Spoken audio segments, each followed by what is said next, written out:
2, 1.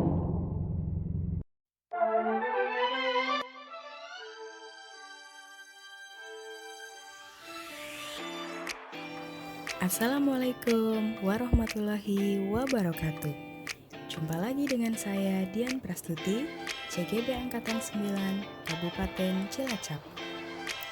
Dalam aksi nyata kali ini, saya melakukan diseminasi atau penyebarluasan pemahaman tentang budaya positif. Diseminasi ini saya lakukan di lingkungan kerja saya, yaitu SMP Negeri 1 Wanarja. Tujuan dari aksi nyata kali ini adalah supaya CGP dapat menyampaikan pembelajaran dari penerapan konsep inti dari modul budaya positif serta pemahaman mereka mengenai konsep-konsep inti dalam budaya positif.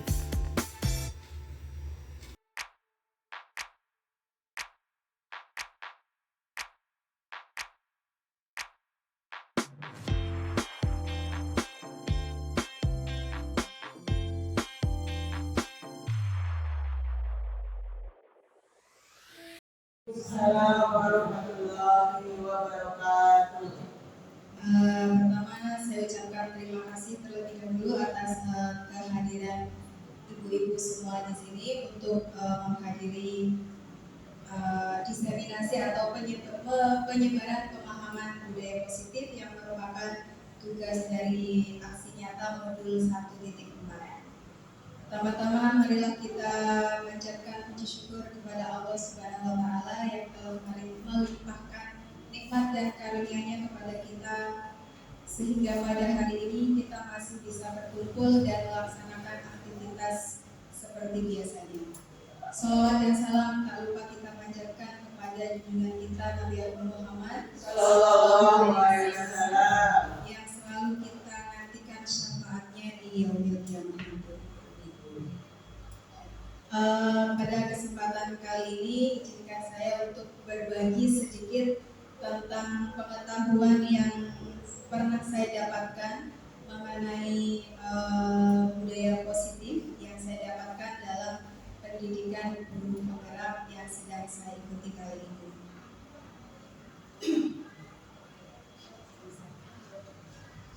Saya yakin Bapak Ibu guru yang sudah bertahun-tahun mengajar di sekolah mendampingi tumbuh dan berkembangnya murid-murid sudah paham sekali dan menyadari bahwasanya budaya positif itu sangat penting dalam pembentukan karakter siswa sehingga kita bisa mendapatkan peserta didik ataupun murid yang sesuai dengan profil pelajar Pancasila yang kita sama-sama harapkan untuk didapatkan pada kurikulum Merdeka kali ini.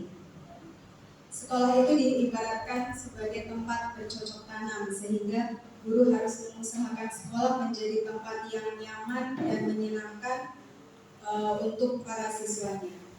Dengan lingkungan yang positif, lingkungan yang nyaman, lingkungan yang baik, peserta didik akan merasa nyaman untuk belajar. Sebaliknya, apabila sekolah lingkungannya kurang menyenangkan, mereka akan merasa tertekan sehingga tidak nyaman berada di lingkungan sekolah. Nah, mari kita refleksikan bersama, mari kita lihat bersama bagaimana apakah budaya-budaya positif selama ini sudah ada, sudah kita tanamkan di lingkungan kita sehari-hari. Konsep atau inti dari budaya positif itu antaranya ada yang pertama yaitu perubahan paradigma belajar, disiplin positif, kemudian ada nilai-nilai kebajikan, yang keempat motivasi perilaku manusia, yang kelima adalah kebutuhan dasar, yang keenam keyakinan kelas, ketujuh posisi kontrol guru, dan yang kedelapan adalah segitiga restitusi. Yang pertama yaitu pembelajaran dengan paradigma baru. Disiplin positif merupakan unsur yang utama dalam terwujudnya budaya positif yang kita cita-citakan sekolah kita. Nah, menurut kita, mendisiplinkan anak itu adalah bagian yang paling menantang bagi kita sebagai guru. Ada kutipan bahwa bila kita ingin membuat kemajuan perlahan, sedikit-sedikit ubahlah sikap atau perilaku Anda. Namun, bila kita ingin memperbaiki cara-cara utama kita, maka yang perlu kita ubah adalah kerangka acuan kita. Ubahlah bagaimana Anda melihat dunia, bagaimana Anda berpikir tentang manusia, ubahlah paradigma Anda, skema pemahaman dan penjelasan aspek-aspek tertentu tentang realitas. Nah, di sini ada beberapa miskonsepsi atau salah pemahaman tentang makna kontrol. Yang pertama adalah miskonsepsi tentang guru mengontrol murid, bahwa kita bisa mengontrol murid. Semua perilaku memiliki tujuan, bahkan perilaku yang tidak disukai pun pasti memiliki tujuan. Untuk itu pada dasarnya guru itu tidak dapat memaksa siswa untuk berbuat sesuatu. Untuk jangka waktu yang lama, mengontrol ataupun memaksa siswa itu tidak akan menyebabkan atau tidak akan memberikan efek yang positif. Ketika siswa sedang dikontrol, perilakunya sedang dikontrol, sesungguhnya dia sedang mengizinkan dirinya dikontrol oleh orang lain. Hal ini karena kontrol guru menjadi kebutuhan dasar yang dipilih oleh siswa. Jadi biarkan siswa untuk melakukan sesuatu yang menjadi tujuannya.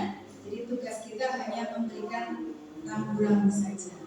Kemudian yang kedua, tentang semua penguatan positif, efektif, dan bermanfaat.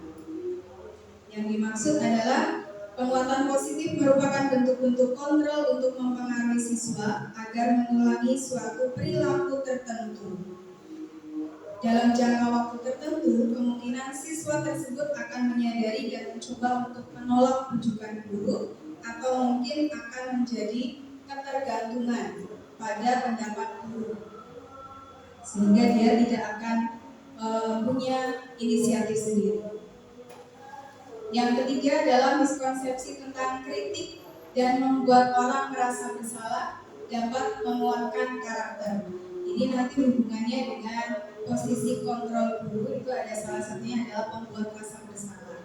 Jadi apabila kita membuat siswa merasa bersalah, itu juga tidak akan memberikan dampak yang baik untuk siswanya.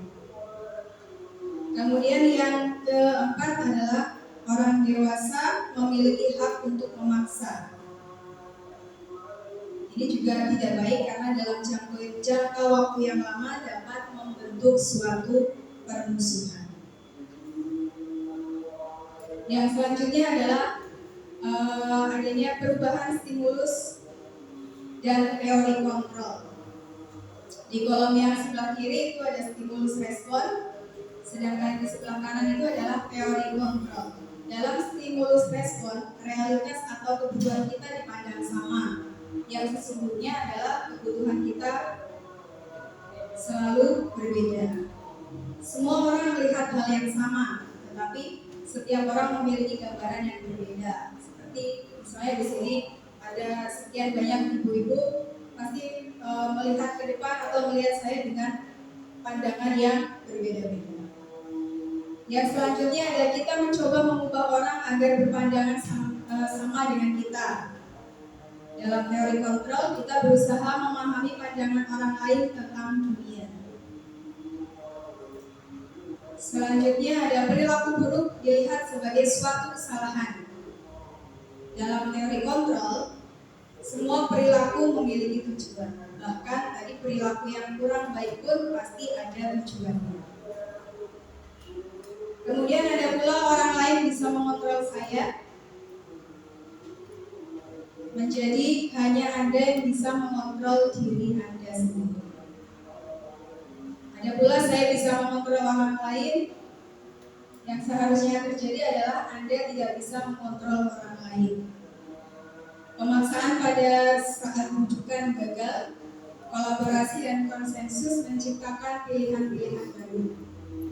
Dan yang terakhir adalah model berpikir menang dan kalah. Seharusnya model berpikir menang dan menang saja. Jadi tidak ada kalah dan menang, tidak ada buruk, tidak ada yang pintar, tidak ada yang bodoh. Semuanya pintar. Kemudian konsep yang kedua adalah tentang disiplin positif.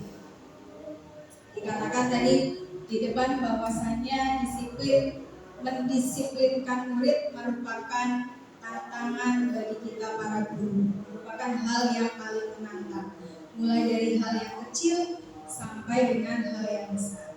Nah, mari kita refleksikan bersama bagaimana kita selama ini berperilaku. Apakah sudah baik atau belum? Bisa jawab di dalam diri masing-masing. Kemudian, mengapa kita melakukan sesuatu? Pasti kan ada tujuan. Mengapa saya hari ini memakai kaos? Mengapa saya hari ini memakai baju batik? Pasti ada tujuannya. Nah, kebanyakan kita akan menghubungkan disiplin itu dengan peraturan dan tata tertib, bahkan dengan hukuman. Padahal hukuman itu merupakan alternatif terakhir apabila disiplin itu sulit untuk dilaksanakan. Jadi bagaimana sebaiknya disiplin itu dibiasakan? Tujuan dari disiplin positif adalah untuk menanamkan motivasi yang ketiga pada murid kita, yaitu untuk menjadi orang yang mereka inginkan dan menghargai diri sendiri dengan nilai-nilai yang mereka percaya. Di sini ada motivasi ekstrinsik dan intrinsik. Motivasi yang ada dalam diri kita, kalau kita berasal dari dalam diri kita sendiri, misalnya saya mau mengikuti seminar karena saya merasa, oh iya, ternyata materi itu cocok untuk saya, untuk menambahkan wawasan saya, maka saya mengikutinya. Itu adalah motivasi intrinsik. Beda dengan misalnya mau mengikuti BTEK ataupun seminar karena teman saya juga ikut atau karena disuruh oleh atasan. Itu adalah motivasi ekstrinsik. Seperti saya juga demikian kok, sebetulnya mengikuti CGB ini motivasinya motivasi ekstrinsik, tetapi karena kata-kata saya, kepatuhan saya terhadap atasan, maka saya melakukannya karena saya yakin pasti ada manfaat yang akan saya dapatkan. Bapak pendidikan kita Ki Hajar Dewantoro menyatakan bahwa di mana ada kemerdekaan, di situ harus ada disiplin yang kuat. Sungguh pun disiplin itu bersifat self-disiplin, yaitu kita sendiri yang mewajibkan kita dengan sekeras-kerasnya, tetapi itu sama saja. Sebab kalau kita tidak cakap melakukan pertama adalah untuk menghindari ketidaknyamanan atau hukuman, ya cari aman supaya suasananya tetap nyaman, aman dan terkendali. Yang kedua, untuk mendapatkan imbalan atau penghargaan dari orang lain. Ada motivasi yang kedua ini, maka sebetulnya kita itu kalau dalam memberikan motivasi kepada anak itu harus betul-betul berhati-hati. Ayo kamu belajar yang rajin, nanti kalau ulangannya dapat 100 nanti ibu kasih jajan, kasih uang. Nah, itu termasuk ini poin yang kedua, motivasi poin kedua. Ya, mendapatkan penghargaan atau imbalan. Jadi sebaiknya bagaimana dong? Ya, sebaiknya ya kita menumbuhkan supaya motivasinya itu motivasi yang ini seperti nomor 3 ini, yaitu supaya menjadi orang yang mereka inginkan dan menghargai diri sendiri dengan nilai-nilai yang mereka percaya. Ini motivasi motivasi yang kita harapkan, yang dimaukan kita.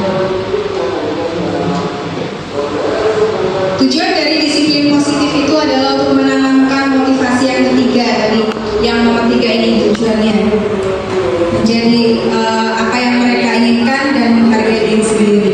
Ya. Ketika murid-murid kita memiliki motivasi, misalnya setiap hari Senin itu sudah tahu kalau kebiasaannya upacara dimulai pukul 6.40, kemudian harus menggunakan seragam lengkap dari ujung kaki hingga ujung kepala.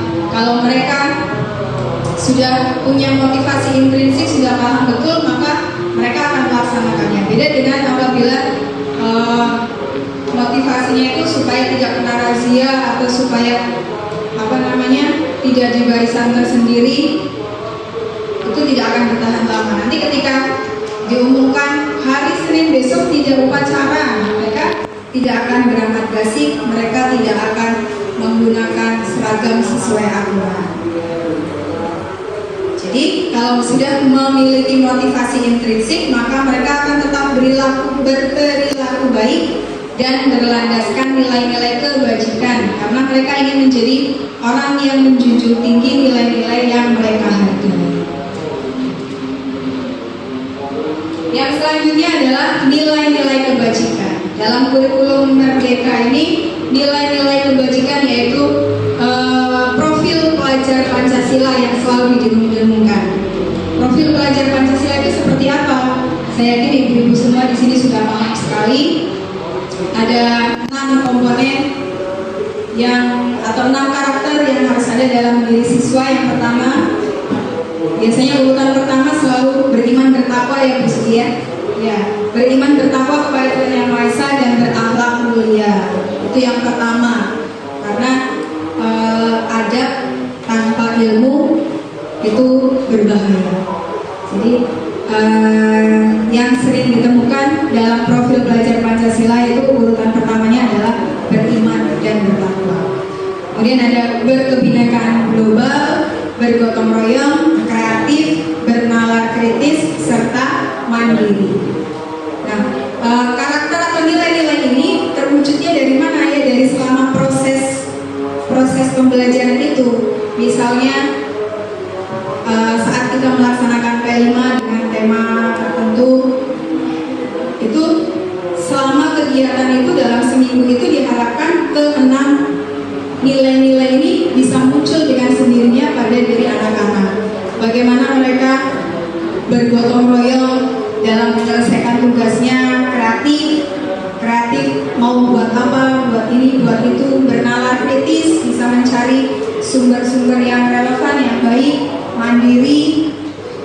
Jadi menyelesaikannya dalam kelompoknya masing-masing, di mana kelompok itu berbeda-beda isinya, sehingga pada akhirnya di akhirnya mereka bisa mendapatkan suatu hasil karya dari kelompoknya.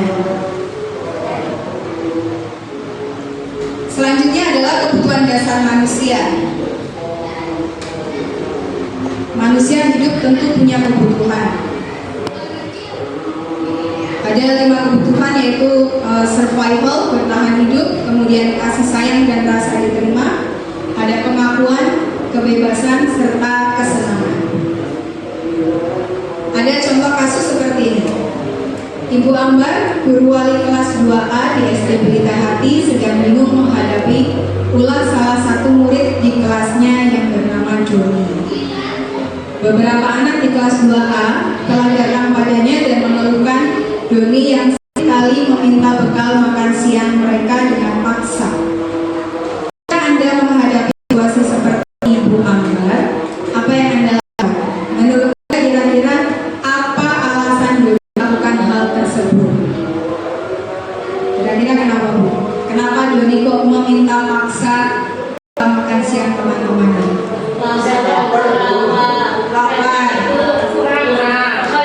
Bukan dari rumah kurang, belum sarapan, tidak bawa samu, ya. Oke, dari jawaban-jawaban itu tadi bisa disimpulkan bahwa kebutuhan dasar yang sedang dipenuhi oleh Doni itu adalah kebutuhan untuk bertahan hidup. Karena makanan ini termasuk dalam komponen kebutuhan dasar, yaitu memenuhi kebutuhan bertahan hidup atau survival. Kemudian hal apa yang sebaiknya dilakukan oleh Bu Ambar yang mencari tahu alasannya Doni? Kenapa kok Doni melakukan hal itu?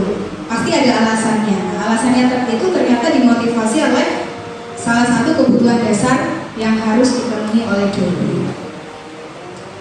Atau misalnya ada salah satu siswa yang suka mengusili temannya.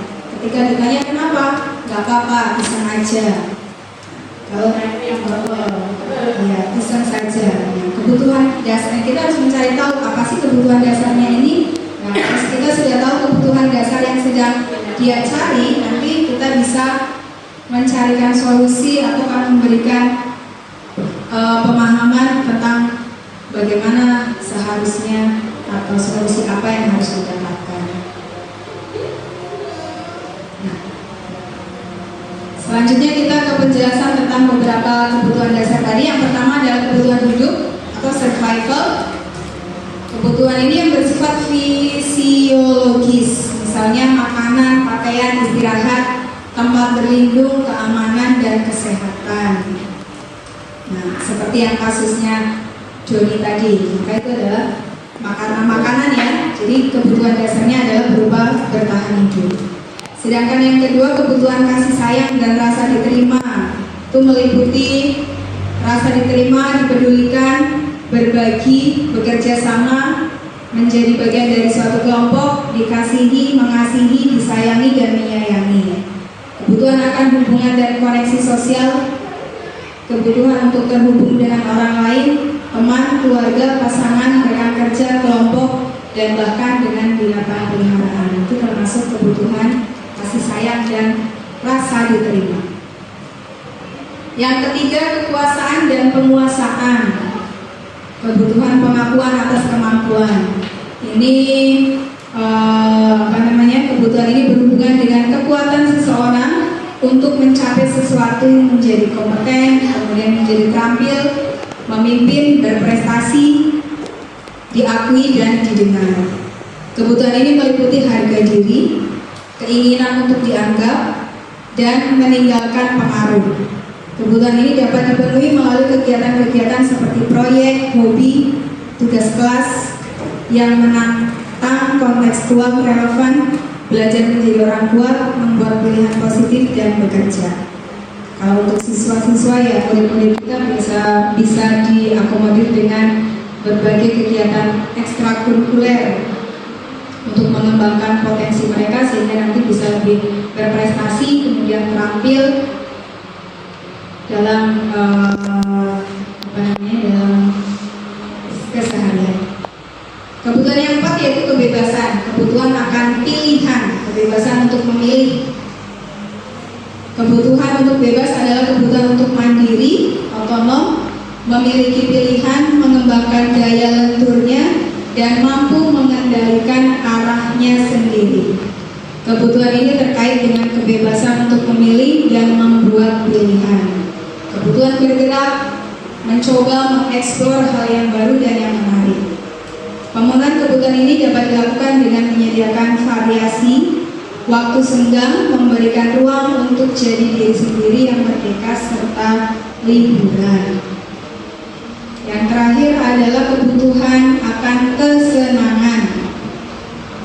Kebutuhan ini untuk mencari kesenangan, humor, bermain, bersenang-senang, bergembira, antusias, ataupun tertawa. Glaser menghubungkan kebutuhan ini dengan belajar, karena menurutnya dengan belajar kita sekaligus mempelajari banyak keterampilan hidup yang penting. Biasanya kebutuhan ini juga dapat dipenuhi dengan menyediakan tantangan, gurauan, dan pembelajaran yang bermakna. Ini bisa diaplikasikan saat kita menyelenggarakan kegiatan di luar kelas, kegiatan menyenangkan tetapi memiliki makna. Yang keenam adalah keyakinan kelas. Mungkin agak asing mendengar kata keyakinan kelas karena biasanya yang kita kenal selama ini adalah peraturan kelas atau kesepakatan kelas. Mengapa kita memiliki peraturan tentang penggunaan helm pada saat mengendarai kendaraan bermotor atau kendaraan roda 2? Kalau ibu-ibu kenapa pernah kalau naik motor pakai helm? Supaya apa? Safety. Ya. Bukan melewati kantor polisi jadi pakai helm. Ya, kalau safety berarti sudah punya keyakinan bahwa oh iya kalau naik motor itu memang harus menggunakan helm, walaupun jaraknya hanya dekat saja atau jarak jauh sudah pasti. Atau mengapa kita memiliki peraturan tentang menggunakan masker dan mencuci tangan setiap saat? Padahal enggak habis ngapa-ngapain kok bersih. Tapi beberapa saat yang lalu kita selalu berkeyakinan bahwa penggunaan masker dan mencuci tangan setiap saat itu adalah hal yang paling utama. Itu kita sudah yakin sekali bahwa itu harus dilakukan untuk menjaga kita dari yang itu sedang ramai dari COVID-19 ya. Nilai-nilai kebajikan yang bahwa menekankan pada keyakinan seseorang akan lebih memotivasi seseorang dari dalam. Jadi kalau kita sudah yakin bahwa memang menggunakan helm adalah untuk safety, berarti kita sudah memiliki keyakinan dari dalam diri sendiri. Bukan hanya sekedar mengikuti serangkaian peraturan tertulis tanpa makna. Begitupun dengan murid-murid. Maka mereka perlu mendengarkan dan memahami arti sesungguhnya tentang peraturan yang diberikan. Apa nilai-nilai kebajikan di balik peraturan tersebut, apa tujuannya, dan menjadi tidak tertarik atau takut sehingga hanya sekedar menulis rangkaian peraturan yang mengatur mereka tanpa memahami tujuan mulianya. Kemarin belum lama sudah saya coba sedikit praktekkan di kelas saya sendiri karena saya melihat ternyata memang banyak kebiasaan yang kurang baik di kelas saya, terutama atau kelas yang saya ajar. Maka di kelas saya membuat keyakinan kelas, terutama yang pertama itu yang mereka sampaikan itu adalah membayar kas. Nah, hal itu banyak sekali yang mengusulkan karena memang kenyataannya anak-anak terutama anak laki-laki itu sulit sekali membayar kas. Terakhir ketika mereka membayar kas itu karena mungkin takut dengan saya, bendaharanya lapor ke saya, Bu ini tidak mau bayar kas. Oke, kemudian besok pagi laki-laki harus bayar kas semua. Kemudian siang ketika saya cek mereka alhamdulillah sudah bayar kas. Tapi mungkin motivasinya karena takut ya. Maka kemarin saya membuat keyakinan kelas. Yang pertama kemarin kalau tidak salah itu tentang kas itu. Kemudian yang kedua ada sepatu. Tidak boleh menyimpan sepatu di dalam laci. Mereka mengusulkan seperti itu. Tidak disimpan di rak di luar, tetapi disimpannya di dalam laci. Tentu akan menimbulkan ketidaknyamanan, pertama jelas bau. Kenapa mereka tidak mau menyimpan di dalam rak? Karena banyak yang usil, entah itu teman-temannya sendiri atau lebih sering sih katanya dari luar. Jadi mereka menyimpan. Nah, ketika ada usulan tidak boleh menyimpan sepatu di dalam laci. Nah, kalimat itu saya revisi karena dalam membentuk keyakinan kelas kita harus menggunakan kalimat yang positif. Bisa kita lihat ini dulu tahapan dalam menciptakan program kebajikan. Yang pertama, lihat daftar kebajikan yang disusun bersama. Jadi kita masukkan itu, ditulis dulu semuanya saja. Ada berapa ditulis dulu semuanya. Yang kedua, tentukan nilai-nilai kebajikan yang ingin dijadikan perhatian utama sekolah, dalam hal ini kelas. Mana yang paling urgent. Kemudian yang ketiga, sempurnakan beberapa daftar nilai-nilai kebajikan yang utama, bahas kembali dalam kelompok utama. Apabila ada poin-poin yang nilai kebajikannya sama, ya bisa disederhanakan lagi.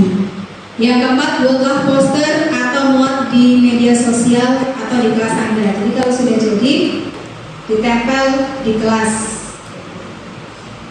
Pembentukan keyakinan kelas. Keyakinan kelas bersifat lebih abstrak daripada peraturan yang lebih rinci dan konkret. Keyakinan kelas berupa pernyataan-pernyataan universal yang global. Pernyataan keyakinan kelas senantiasa dibuat dalam bentuk positif. Yang dimaksud dalam bentuk positif itu tidak, biasanya kalau guru bahasa Indonesia lebih paham, tidak menggunakan kata jangan atau tidak.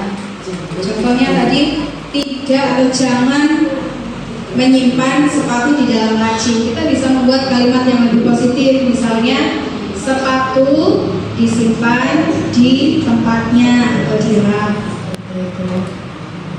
Keyakinan kelas hendaknya tidak terlalu banyak sehingga mudah diingat dan dipahami oleh semua warga kelas. Kemarin kami mengidentifikasi ada sekitar 10, kemudian dipersingkat lagi ada menjadi 5. Karena apalah artinya ada 10 atau puluhan keyakinan kelas tetapi tidak dijalankan, tidak diyakini oleh anggota-anggota kelasnya. Yang selanjutnya, keyakinan kelas sebaiknya sesuatu yang dapat diterapkan di lingkungan tersebut. Ya, sudah pasti. Dan terakhir, semua warga kelas hendaknya ikut berkontribusi dalam pembuatan keyakinan kelas lewat kegiatan curah pendapat, sehingga merupakan keinginan bersama, bukan hanya keinginan 1-2 orang saja, bukan keinginan wali kelasnya, bukan keinginan ketua kelasnya, apalagi. Jadi semuanya memberikan masukan. Nah, sekarang kita masuk ke posisi kontrol guru. Untuk menemukan budaya positif di kelas dan di sekolah, maka posisi guru itu sangat sentral. Untuk itu, guru harus dapat menempatkan dirinya pada posisi yang tepat. Nah, ini ada 5 posisi. Di manakah kita sering berada? Ada posisi penghukum, posisi pembuat rasa bersalah, posisi teman, posisi pemantau, dan posisi manajer. Seperti apakah posisi penghukum itu? Posisi guru dengan posisi penghukum itu biasanya menggunakan nada suara yang tinggi. Bahasa tubuhnya mata melotot, jari-jari menunjuk dan menghadap. Nah, ini gambaran kalau guru zaman dahulu. Contoh situasinya, terlambat lagi, pasti terlambat lagi. Selalu datang terlambat. Kapan bisa datang tepat waktu? Nah, itu disampaikan dengan nada yang tinggi. Nah, coba kita tanyakan pada diri kita sendiri, bagaimana perasaan murid apabila kita sebagai guru berkata seperti itu apabila muridnya datang terlambat. Yang akan terjadi adalah kemungkinan murid akan marah dan mendendam atau bersifat agresif. Bisa jadi sesudah kembali duduk, murid tersebut akan mencoret-coret bukunya atau meja tulisnya. Lebih buruk lagi, sepulang sekolah murid melihat motor atau mobil bapak ibu guru dan menggores kendaraan tersebut dengan paku karena dendam. Jadi posisi penghukum itu bisa menimbulkan rasa marah atau dendam pada diri kita. Yang kedua, posisi pembuat rasa bersalah. Nah, kalau ini terus terang saya juga sering. Kadang jam terakhir menerangkan ada yang ketiduran. Kamu ini loh, kok tidak mendengarkan penjelasan ibu? Apa kamu nggak kasihan sama ibu? Saya sudah capek-capek menjelaskan, tapi kamu malah tiduran. Nah, itu contoh situasi yang membuat rasa bersalah pada murid. Bagaimana perasaan murid bisa ditegur seperti ini? Apabila ditegur secara seperti ini, murid akan merasa bersalah. Bersalah telah mengecewakan ibu atau bapak ibu gurunya.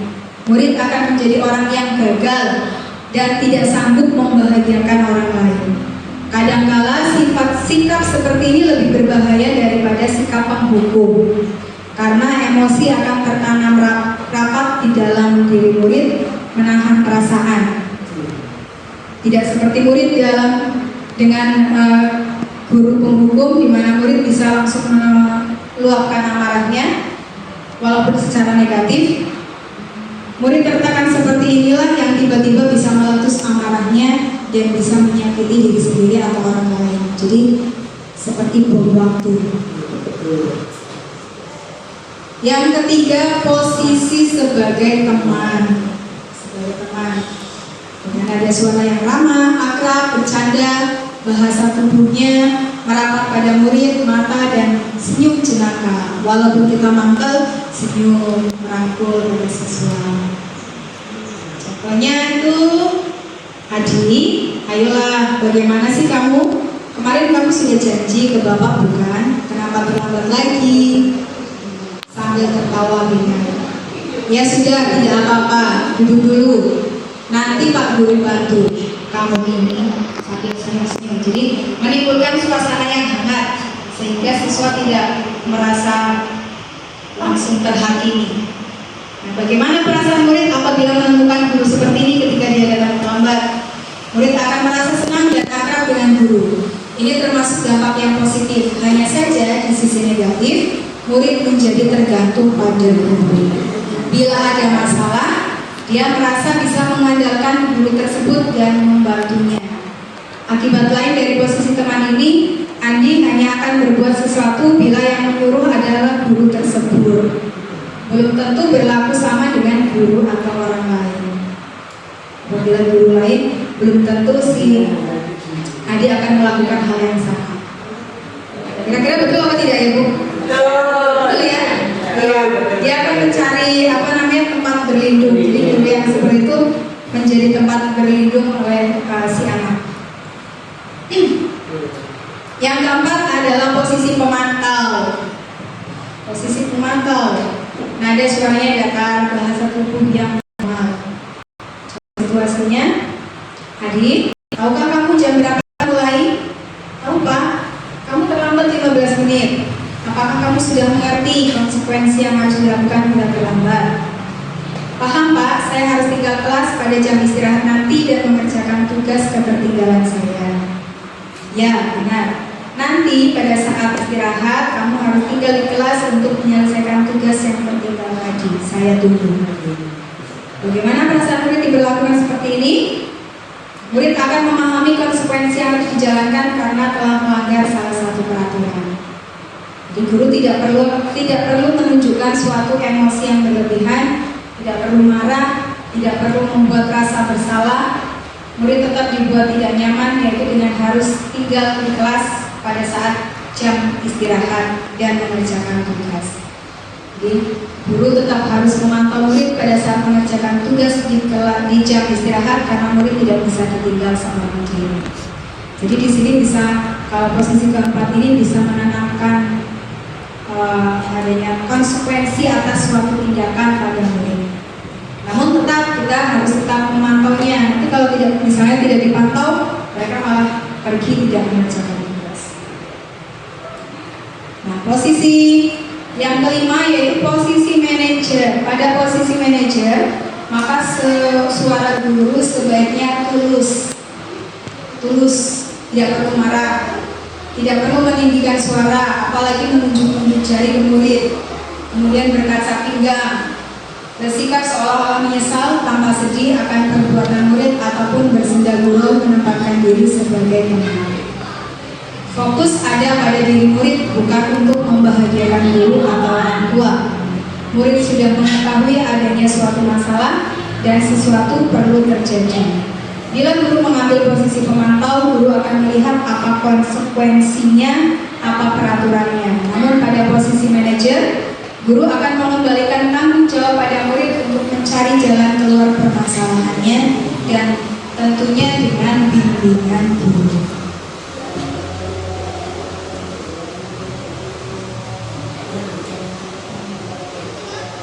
Sekarang kita ke poin yang ke-8 yaitu segitiga restitusi. Segitiga restitusi itu adalah suatu proses dialog yang dijalankan oleh guru ataupun orang tua agar dapat menghasilkan murid yang mandiri dan bertanggung jawab. Bentuknya itu memang diibaratkan seperti segitiga, yang segitiga memiliki tiga sisi itu yang terdiri dari memvalidasi tindakan yang salah. Yang ketiga, menanyakan keyakinan. Ini bisa kita jalankan apabila kita melakukan konseling atau bimbingan terhadap peserta didik kita. Nah, bagaimanakah menstabilkan identitas itu yang seperti apa? Menstabilkan identitas ini tujuannya adalah untuk membantu anak mengubah dirinya dari yang sering salah menjadi sukses. Dalam konteks ini berarti menciptakan suasana yang membantu anak merasa aman dulu, diterima dan memiliki nilai. Jika anak datang melakukan, misalnya kita memanggil anak datang, kita tidak langsung yang menjudge mereka, tapi terlebih dahulu menciptakan rasa nyaman dulu sehingga mereka mau bercerita. Lalu setelah itu kita baru memvalidasi tindakan yang salah, supaya mengajarkan kita untuk mencoba memahami niat di balik tindakan buruk. Mereka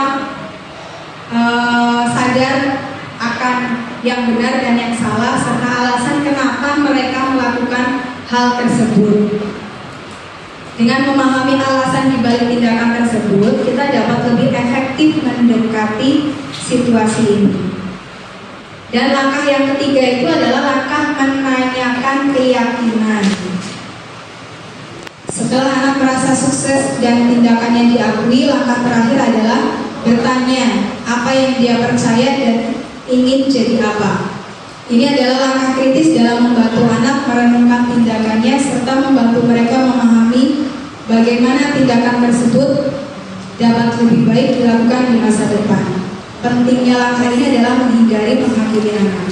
Jadi kita bisa menanyakan langkah apa yang harus dia lakukan atau apa yang akan kamu lakukan untuk memperbaiki diri. Apakah kamu akan mengulanginya lagi atau tidak?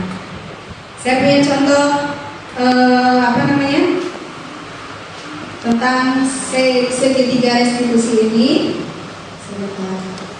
Siapa tahu bisa jadi referensi untuk kita dalam menyelesaikan masalah. Karena memang banyak sekali kan masalahnya. Silakan disimak bersama. Salam dan bahagia Ibu dan Bapak Guru hebat. Pada video kali ini kita akan membahas tentang salah satu program disiplin positif yang diterapkan di lingkungan sekolah yang dikenal dengan nama restitusi.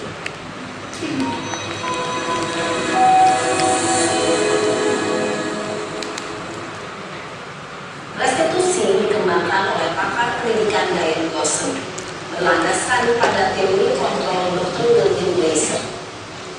Segitiga restitusi adalah suatu proses dialog yang dijalankan oleh guru atau orang tua agar dapat menghasilkan murid yang mandiri dan bertanggung jawab.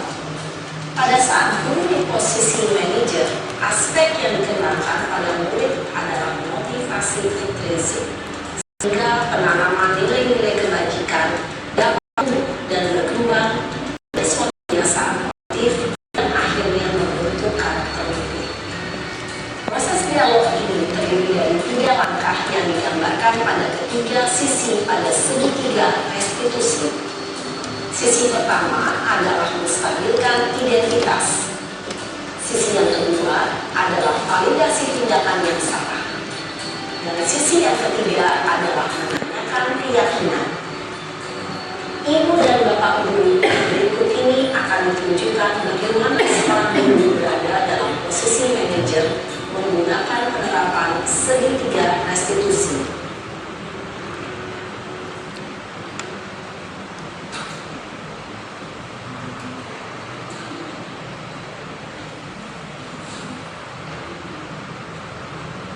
Siang, Siapa? sudah lama nggak ke sana? Dalam hari dari di sini. Kesel Pak, kesel banget. Masa aku dikatain uang fitnah Pak? Ya aku marah lah. Aku nggak dikatain Eka di depan kelas. Kesel banget. Oh begitu. Ya pasti kamu marah dan kesal. Bapak juga akan marah apabila ada yang menuduh Bapak seperti itu. Kemudian pada saat itu kamu mau melakukan apa? Ya saya langsung ngatain Eka Pak. Kesel banget.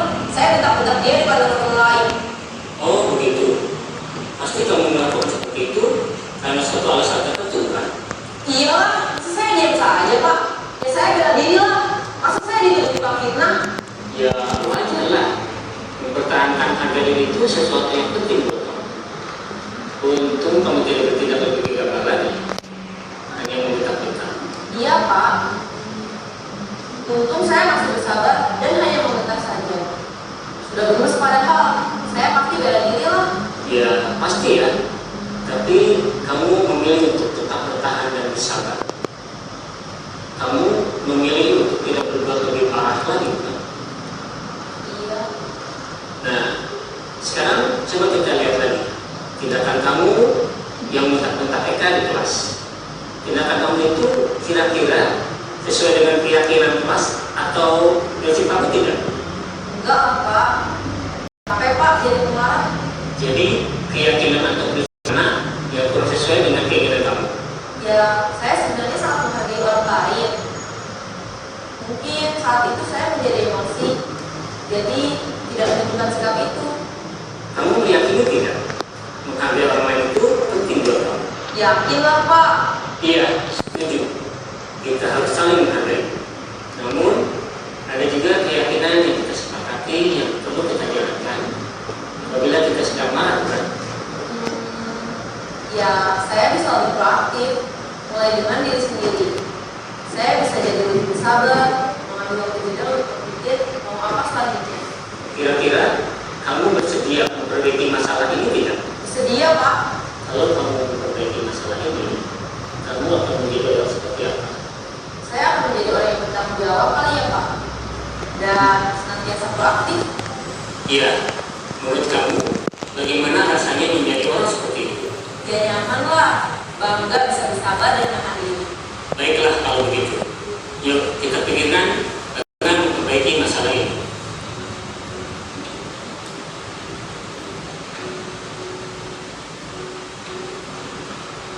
Ibu dan Bapak guru hebat.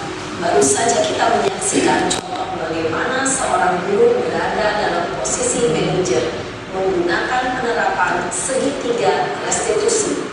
Mari kita bahas satu persatu. Pada sisi pertama, menstabilkan identitas berdasarkan pada prinsip bahwa membuat kesalahan adalah bagian dari proses pembelajaran.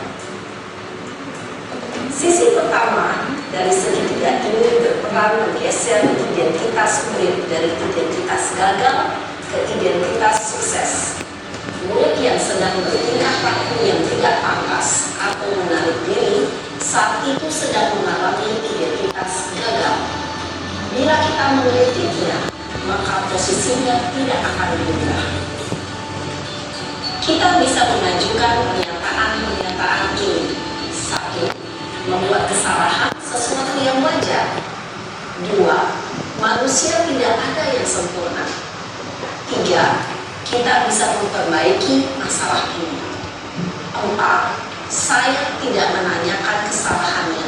Saya lebih fokus bagaimana memperbaiki masalah ini. 5. Apakah saat ini kamu tengah menjadi orang yang baik untuk dirimu sendiri? Pada sisi kedua, validasi tindakan yang salah berlandaskan pada prinsip bahwa setiap perilaku berupaya memenuhi suatu kebutuhan tertentu.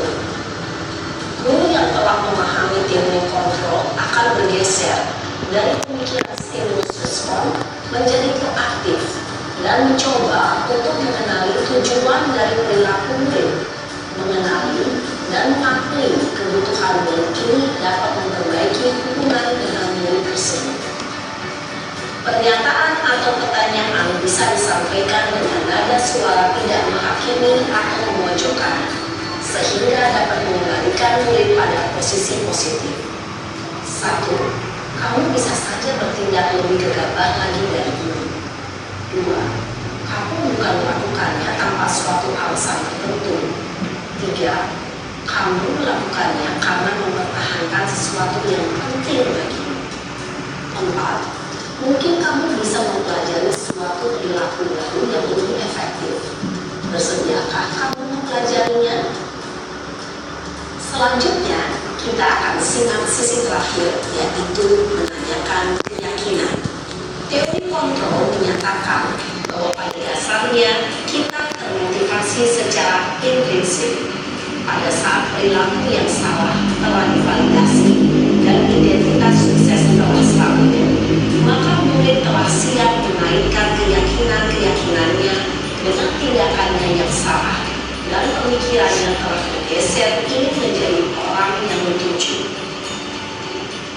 Pertanyaan-pertanyaan ini dapat menaikkan keyakinan-keyakinan yang dianut murid. 1. Sebagai keluarga atau kelas, apa yang kita yakini? 2. Nilai-nilai apa yang telah kita sepakati? 3. Seperti apa gambaran sebuah kelas yang ideal bagi kamu? 4. Kamu ingin menjadi orang seperti apa?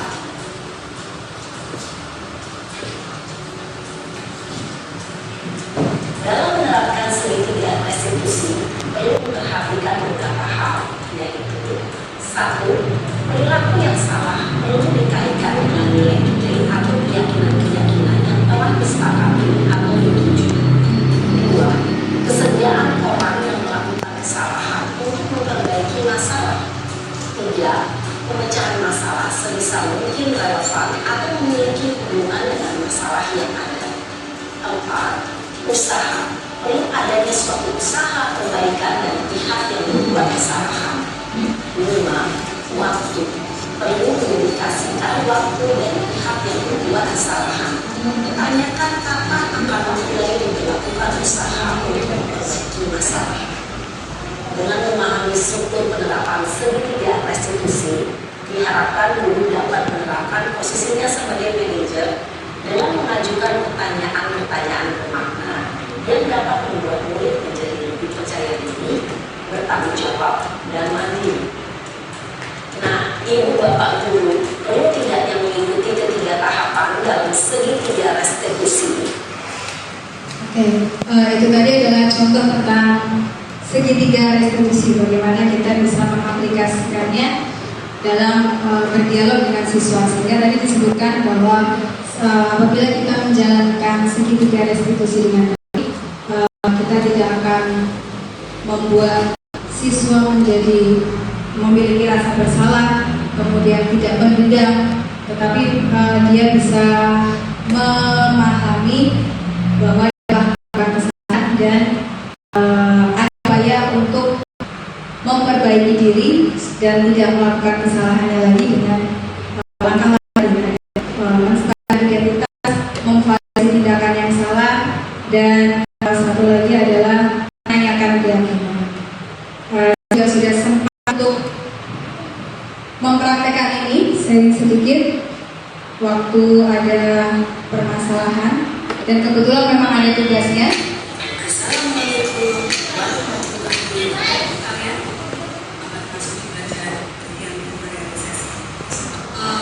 Jawabannya kamu kenapa tadi telah masuk pembelajaran ini?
baca dari pagi sampai siang tentang bicara juga kasih kan harus hal yang positif.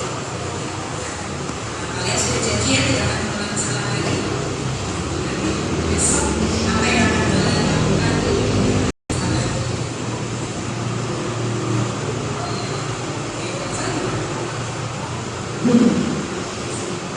Tidak akan kesalahan lagi, tidak akan ada semua lagi. Ini sholat, ini istirahat, ini belajar, ini dan semua yang sudah menjadi kesepakatan, yang sudah menjadi keyakinan kelas, yang sudah menjadi keyakinan ya.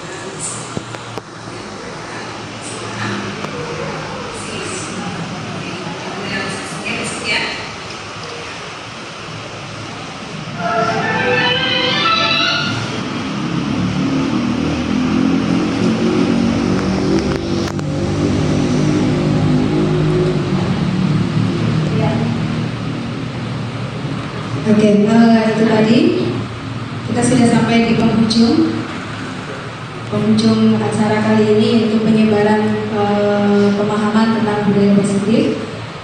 Semoga sedikit yang saya sampaikan kali ini ada manfaatnya untuk ibu-ibu semua. Dan saya mengucapkan terima kasih sekali atas kehadirannya, atas kesediaannya untuk meluangkan waktu untuk sharing bersama di sini. Kiranya itu saja yang dapat saya sampaikan. Mohon maaf apabila saya sudah menyita waktu ibu-ibu semua. Semoga apa yang sudah kita dapatkan hari ini dapat bermanfaat dan ibu-ibu juga mendapatkan balasan kebaikan telah menghadiri acara saya ini. Sekian saya akhiri. Wassalamualaikum warahmatullahi wabarakatuh.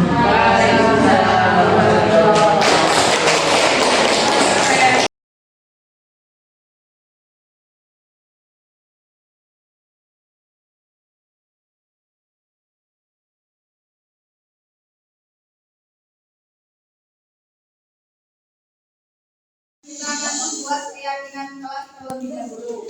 Maka dari itu silakan seluruh siswa untuk memberikan masukannya dengan mengangkat tangan terlebih dahulu. Yuk, yang pertama apa? Ya, membayarkan, tulis. Terus pesan sponsor, membayarkan. Terus yang lain. Apa lagi? 2. Apa nggak bisa? Ayo. Yang cowok juga boleh apa? Masuk kelas, melepas sepatu.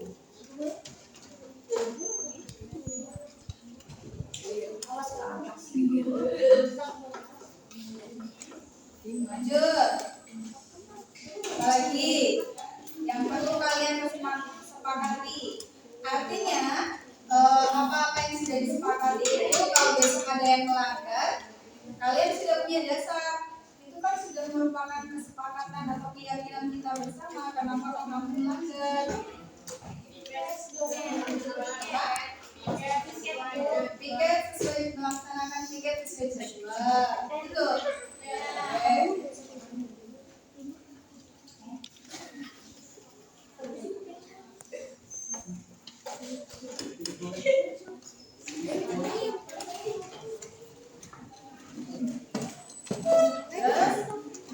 Lanjut. Baru 3. Yang keempat. Ya kan? Apa?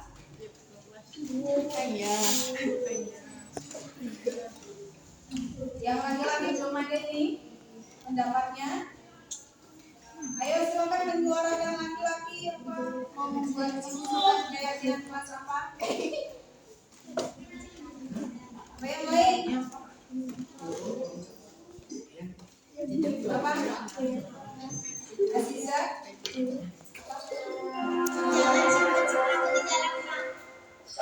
Meletakkan sepatu di dalam Jangan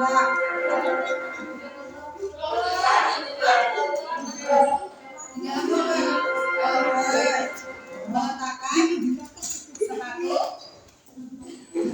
di dalam loker.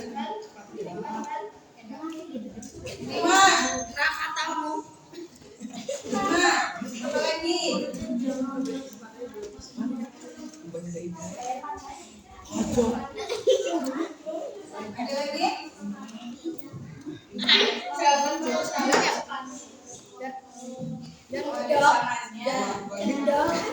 Ada berapa lagi apa tidak? Cuma 4 saja.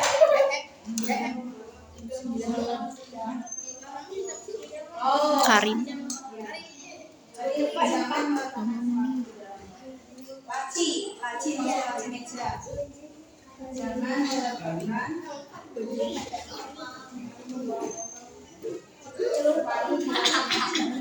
tadi? Infak. Ya.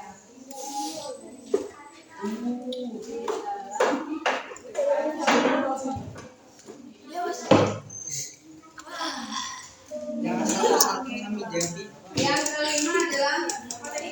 Infak. Infak. Ada lagi? Sudah cukup? Kurang. Kan ini sudah. Oke, 5 dulu. Coba kita lihat yang pertama. Membayar kas. Sepakat? Sesuai ketentuan, gitu ya. Sampai sesuai ketentuan.